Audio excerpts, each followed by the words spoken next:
मुंबईमध्ये राहणारी तरुणी रोज सारखी कामाला निघते, पण घरी नंतर परततच नाही। 2 महिन्यापेक्षा जास्त वेळ गेला तरीही पोलीस तिचा तपास करत होते, पण फक्त एक थेंब रक्तामुळे हे सर्व प्रकरण उघडकीस आलं। एका डिसिजनमुळे तरुणीच्या मृत्यूचा कट का रचला गेला, तर पाहू या व्हिडिओमध्ये। नमस्कार, मी ओमकार आडिवरेकर आणि तुम्ही पाहत आहात ओमकार's कानून कट्टा। मुंबईच्या ग्रँड रोड मधली 28 वर्षाची तरुणी कीर्ती व्यास अंधेरीमध्ये ब्युटी ब्लंड सलूनमध्ये फायनान्स डिपार्टमेंटमध्ये काम करत होती। रोजच्या सारखी ती कामाला जायला सकाळी 9 वाजता घरातून निघाली। तिचे 2 कामावरचे मित्र तिला गाडी घेऊन पिक करतात, मग तिथून ते सलूनच्या दिशेला जातात। तिचे 2 मित्र म्हणजे सिद्धेश तामनकर आणि दुसरी तिची मैत्रीण खुशी सहजवानी। कीर्तीची आई तिला दुपारी कॉल करते, पण तिचा कॉल स्विच ऑफ दाखवतो। मुलगी कामात बिझी असेल म्हणून तिला काही शंका येत नाही, पण रात्री कीर्ती घरी येत नाही। तिच्या आई वडिलांना चिंता वाटते आणि ते सरळ तिच्या सलूनमध्ये कॉल करतात। यात त्यांना कळतं की कीर्ती त्या दिवशी कामाला आलीच नव्हती। कीर्तीचे आई वडील सरळ डीडी रोडच्या पोलीस स्टेशनला कीर्तीची मिसिंग रिपोर्ट नोंदवतात। रात्री पोलिसांच्या पॅट्रोलिंग टीमला याबद्दल कळवलं जातं, पण कीर्तीबद्दल काहीच कळत नाही। दुसऱ्या दिवशी पोलीस आपल्या तपासाला सुरुवात करतात। बिल्डिंगचे CCTV फुटेज तपासले जातात। यात त्यांना 9 वाजता कीर्ती कामाला जाते हे दिसतं। कीर्तीचे कॉल लोकेशन ट्रॅक केले जातात, पण तिचं लोकेशनही सापडत नाही।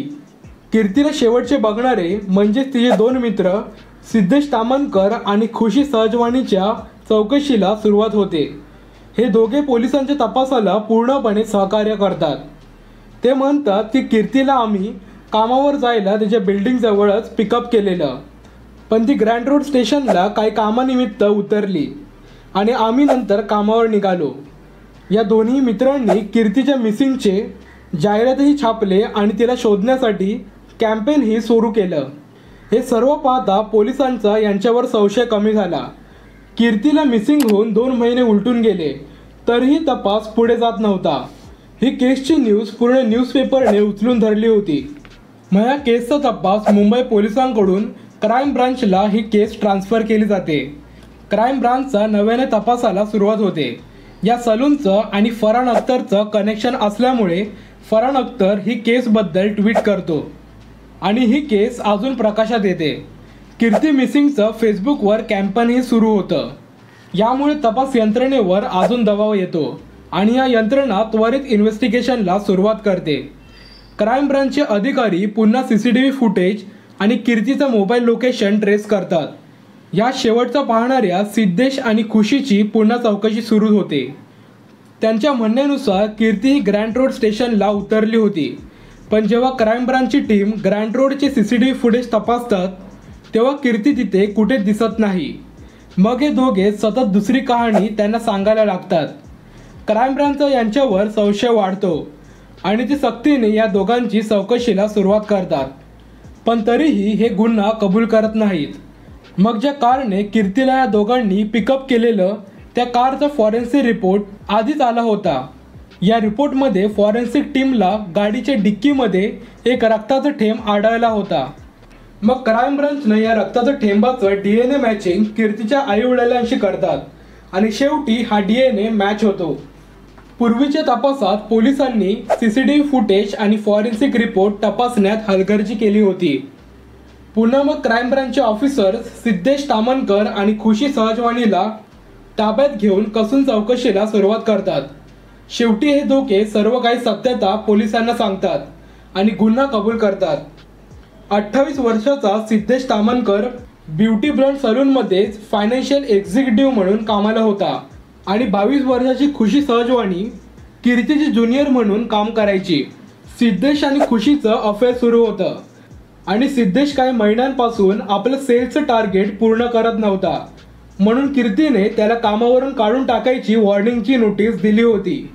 या नोटीसने वॉर्निंग दिली होती की ह्या महिन्यात जर सिद्धेशने सेल्सचं टार्गेट पूर्ण केलं नाही तर त्याला कामावरून काढलं जाईल, आणि या महिन्यातही सिद्धेशने आपलं टार्गेट पूर्ण केलं नव्हतं। सिद्धेशला कामावरून काढून टाकलं जाईल म्हणून खुशी ही चिंतेत होती. मग 16 मार्च 2018ला हे दोघे कीर्तीला कारने कामाला नेण्यासाठी कार घेऊन येतात. कीर्ती रोज ट्रेननेच कामाला जायची, पण हे कार घेऊन आले म्हणून विश्वासाने ती यांच्याबरोबर कामाला गेली. सिद्धेशने गाडी सुमसाम जागेवर आणून थांबवली आणि दोघेही कीर्तीला कामावरून काढू नको म्हणून भांडण करायला लागले. कीर्ती सिद्धेशला म्हणाली होती की हा निर्णय आपण सलूनमध्येच मीटिंगमध्ये घेऊ आणि ह्या विषयावर मी तुझी काहीच मदत करू शकत नाही. मग रागाच्या भरात या दोघांनी तिचा गळा दाबून तिची हत्या केली आणि मृतदेह गाडीच्या डिक्कीमध्येच ठेवला.